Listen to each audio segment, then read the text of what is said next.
धर्म, मजहब, रिलीजन, इन सब का क्या उद्देश्य है? इन सब का उद्देश्य है मनुष्य को परम सुख तक पहुंचाना, पूर्णता तक पहुंचाना।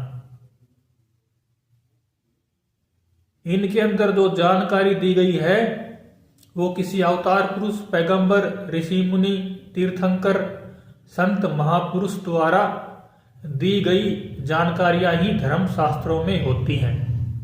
जितने भी धर्म हैं या धर्म शास्त्र हैं, सारे धर्म चलते हैं तो वो शास्त्रों या पाक किताबों का, वाणियों का सहारा लेकर ही चलते हैं, उन्हीं को आधार मानते हैं, उन्हीं से अंतिम निर्णय स्वीकार करते हैं।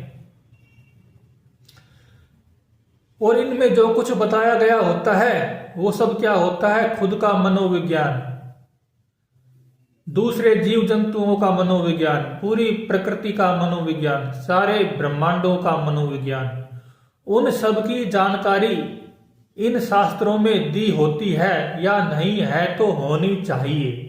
और उन जानकारियों को पकड़कर हर मनुष्य उसी अवस्था तक पहुंच जाए जहां पर लिखने वालों ने ये सब कुछ लिखा, उसके पास भी उतनी ही जानकारी हो जाए।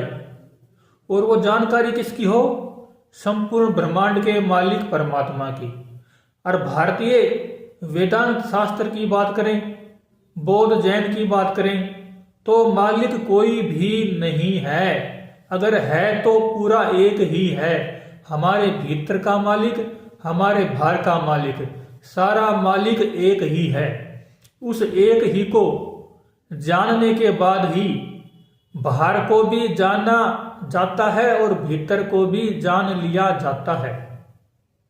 अब जानने की प्रक्रिया कहीं से भी शुरू करो, चाहे भक्ति से शुरू करो, चाहे निर्गुण भक्ति से शुरू करो, चाहे ज्ञान से शुरू करो, लेकिन एक बार मन पूरा पूरा ठहर गया, स्थिर हो गया, तो सब कुछ जानने में आ जाता है। फिर वही मनुष्य अपने आप को अपने अंदर से वो ही ब्रह्म तत्व, अनहलक पूर्णता,